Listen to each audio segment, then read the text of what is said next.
That's a shapeshifter. Story time. Growing up in Haiti, or anyone who has Haitian parents can tell you that there is such a thing as shapeshifters, lugauts in Haiti. And that is the reason why they also tell you whenever you hear a cat sounding like that outside your house at a certain time at night, you should not go outside to go see what's wrong with the cat, because usually it's not a cat and you will not live to see or tell the story of what you witnessed. So I remember one time we were all in the house. It was late, very, very late. Usually we'll stay up even though we cannot be outside at a certain time. If you go to Haiti, you should always listen to the locals when they tell you do not go at a certain area to a certain area, or at a certain time go outside, because trust me, you won't make it back in the house. And I'm not even over exaggerating. But anyway, so we were all in the house. We were young, but there was a bunch of grown-ups in the house also. Everybody's sleeping, and we were all waking up by this big boom that was on top of the house. And in Haitian houses in Haiti, they actually don't have like real like roof like we'd have here, but they have like metals. So any little thing you can hear it, even if the rain. We usually are able to fall asleep with the rain sound because it's just so loud and it's so soothing and all that stuff. But when the nightmare starts, trust me, you will hear every single thing. So we're sleeping and we're all waking up at this boom. Even the children, you know how children can sleep real well, right? They sleep through everything.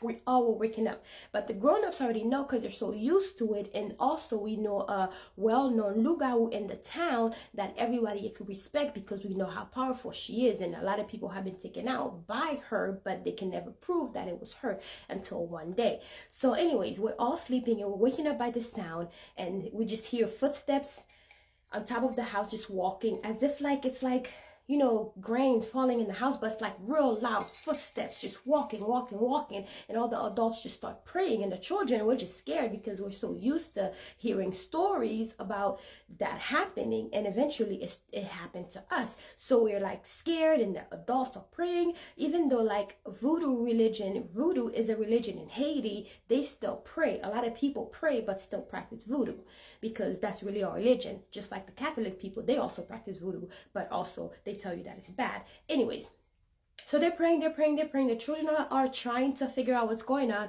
While the baby, my aunt had a baby that was just a few weeks old, not even a month, a few weeks old. The baby just kept crying nonstop. And they usually, whenever they come in on top of your house, they're coming for the baby, not children who are a certain age. They're coming for the innocent, right?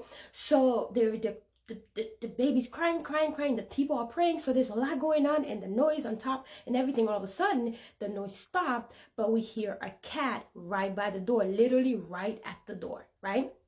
This cat just sounded like a baby. It's literally almost matching the sound of the baby that's crying. The cat sounded like a baby, scratching at the door, making noises, scratching at the door, making noise. And that's when the prayers started getting louder and louder. And eventually the children fell asleep because the cat just kept going. I fell asleep because I was young at the time. Then eventually we heard the story the next day, but then what really made us believe it is what we saw the next day, what we experienced the next day. So we fell asleep. The adults, I guess, continue to do whatever they're doing. The next day we wake up to the horror of everything. The baby that was crying was basically covered in ants, covered head to toe, ants eating the baby's skin, everything. I mean, I should have given you guys a warning. Eating everything. But of course, you know, everything is still intact, but the skin is bite marks from the ants. Baby, gone. Pass. Don't know why, don't know how, but the baby's gone. What happened last night happened. Next morning, wake up, baby's gone. And that was the first child that my aunt lost. And then finally after that, she just kept losing children up until 7 kids. She lost 7 kids until she actually stopped having kids. Every time one passed, she has another one. Every time one passed, I'm like, as someone who has common sense, you would think, okay, I would stop after maybe the 3rd or 4th one. Well, she just kept having children. Eventually, she decided, okay, well, I'm not going to have any more kids if I'm going to keep losing them. But when she had her first son, which is the oldest child, that child survived because she didn't live in the house. She didn't live in that town when she had that child. So that child survived. But eventually, she lost her life to the same thing. And also, I lost my godmom to the same thing. I have a story for that. Also, my older sister who lives right now in the United States, we almost lost her to a neighbor who was practicing brujeria, voodoo, very good person, good people, but it was a mistake that happened, and we were able to figure it all out. If you guys want to hear about that story, I will tell you. But my mom even sent money for us to buy like coffin for her, preparing for her funeral and everything. Now she's a nurse. Anyway, guys, bye.